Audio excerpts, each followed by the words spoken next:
Graça e a paz, eu sou o pastor Valdemar, que Deus os abençoe nessa tarde.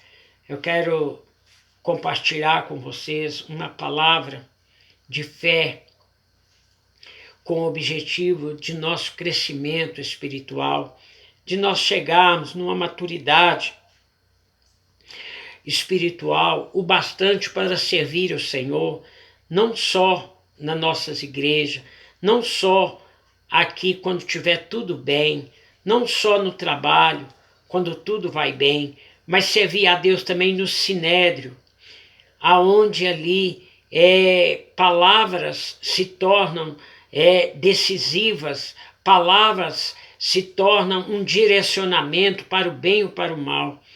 E ali aconteceu que quando Jesus foi preso, em Mateus capítulo 26, versículo 58, a Bíblia diz que estava reunido o sumo sacerdote, estava reunido os anciões e também os escribas.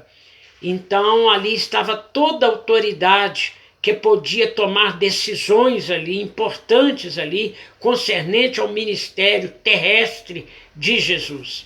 E Pedro o seguia de longe, ele observava ali de longe, para ali ele esperava o fim ali.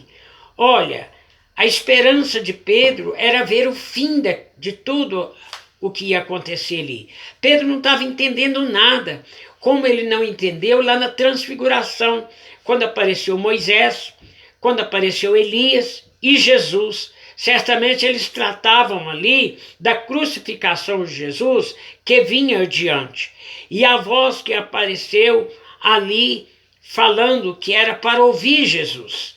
E Pedro, então, pediu ao Senhor que ia fazer uma tenda para eles. Sinal de que Pedro não estava entendendo o que estava acontecendo. E agora ali, perante o sinédrio, Pedro demonstra que ainda não estava entendendo. Também lá no Mar da Galileia, ali, quando Pedro estava afundando, Jesus estendeu a mão para Pedro, segurando na mão do Pedro. Momentos antes, Pedro achou que Jesus era um fantasma, pois ele andava por cima das águas. Então Pedro era muito inconstante. Pedro, na mesma hora que ele queria servir o Senhor até a morte, ele ia pegar o barco dele para ir pescar. Eu quero dizer para você, quantas pessoas às vezes chegou a reconhecer Jesus como Salvador, começou uma grande caminhada com o Senhor e depois começou a se fraquejar, começou a seguir Jesus de longe e até parar. E hoje, às vezes, nem serve mais o Senhor, estão parados no seu caminho espiritual. Eu quero dizer para você, não tenha medo, não siga de longe, siga Jesus de perto. Ali não era o fim do ministério de Jesus. O ministério de Jesus ele não tem fim. Jesus é eterno. Ele passou pela cruz, ressuscitou. E não é diferente que os discípulos no caminho de Emaús também não estavam entendendo.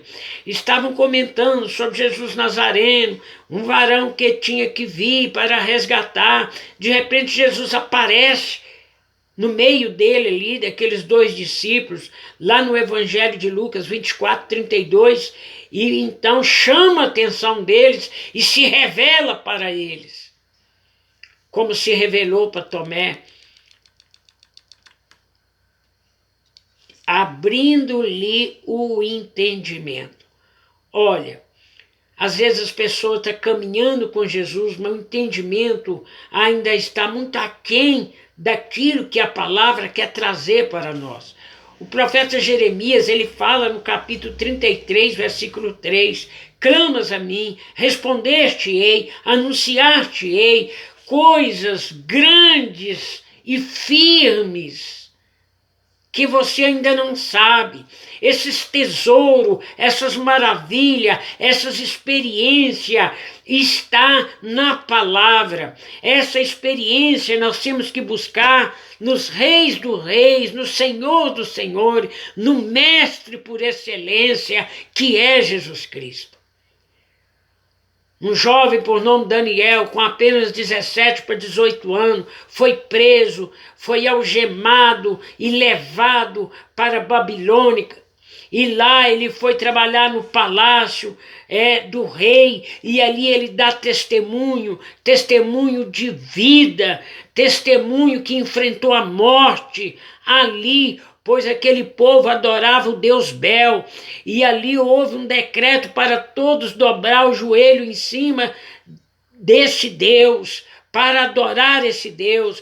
Mas Mesaque, Sadraque, Abednego, Daniel mostrou ali que o reino era firme, que a fé deles era firme e que o Deus dele era um Deus vivo e era um Deus que ia os livrar. Não siga Jesus de longe, não tenha medo. Pedro era inconstante, Pedro teve medo. Pedro teve um medo até covarde, porque ele não ausentou totalmente, ele queria ver o fim de tudo. Olha, Pedro entendeu todo o processo depois da morte de Jesus. Depois nós vimos Pedro lá no livro de Atos, no capítulo 3 em diante ali, e ele olha para aquele paralítico e fala: olha para nós, eu não tenho ouro, eu não tenho prata. E ele também não tinha espada mais na bainha, e nem no coração. Levanta-te e anda em nome de Jesus. Aquele mesmo Jesus que ele seguia de longe, agora estava dentro do coração de Pedro. Olha, eu quero dizer para você, a caminhada com Jesus é para que você e eu conheça quem é Jesus. Conheça e prossiga em conhecer o Senhor. Oséias capítulo 6 e no versículo 13 e no versículo 3. Que Deus abençoe você e a sua família.